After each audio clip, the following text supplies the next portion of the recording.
आज के इस क्लास में हम लोग चर्चा करेंगे फफोलेदार कॉपर से शुद्ध कॉपर के प्राप्त करने की विधि के बारे में। इससे पहले कि हम लोग विधि को जानें, इस बात पे चर्चा करें कि फफोलेदार कॉपर या ब्लिस्टर कॉपर किसे कहते हैं। एक ऐसा कॉपर जिसमें जो है 98% तक शुद्ध कॉपर होता है, शेष 2% के रूप में अशुद्धियाँ जो होती हैं वो लोहा, निकिल, कोबाल्ट, लेड, सल्फ़र और जिंक के रूप में पाई जाती हैं।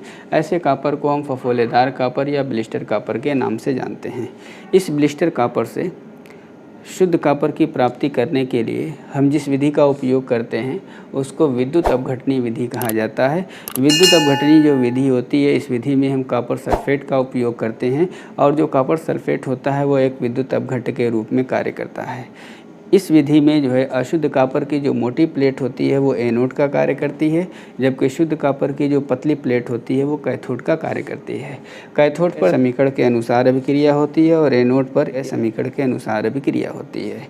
विलयन में जब हम विद्युत धारा को प्रवाहित करते हैं तो जो शुद्ध कॉपर होती है वह कैथोड पर इकट्ठा हो जाती है और Fe, Cu और Ni सल्फेट के रूप में घुलकर विलयन में आ जाते हैं। लेकिन Cu, Au और Pt जो होते हैं ये एनोड के नीचे इकट्ठा हो जाते हैं और इस प्रकार से जो कॉपर प्राप्त होता है वो लगभग जो है 99.99% शुद्ध प्राप्त होता है। तो ये था विद्युत अपघटनी विधि के माध्यम से फफोलेदार कॉपर से शुद्ध कॉपर प्राप्त करने की विधि का वर्णन। परीक्षा के दृष्टिकोण से ये टॉपिक काफ़ी इंपॉर्टेंट है। ये रिपीटेड टाइप का ये क्वेश्चन है जो बार बार परीक्षाओं में लगातार पूछा जा रहा है। हम लोग चर्चा करेंगे धातुओं की सक्रियता श्रेणी के बारे में। सक्रियता को क्रियाशीलता भी कहा जाता है। जब कभी भी हम धातुओं को उनकी क्रियाशीलता के आधार पर एक क्रम में व्यवस्थित करते हैं तो जो श्रेणी प्राप्त होती है उस श्रेणी को कहा जाता है सक्रियता श्रेणी। यदि धातुओं को उनकी क्रियाशीलता के घटते क्रम में व्यवस्थित किया जाए तो जो श्रेणी प्राप्त होती है उस श्रेणी को कहा जाता है सक्रियता श्रेणी।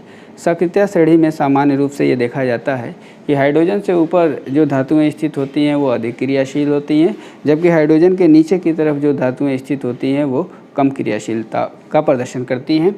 जैसे यहाँ पर पोटेशियम है, सोडियम है, कैल्शियम है, मैग्नीशियम है, एल्युमिनियम है, जिंक है और आयरन है, लेड है, हाइड्रोजन है।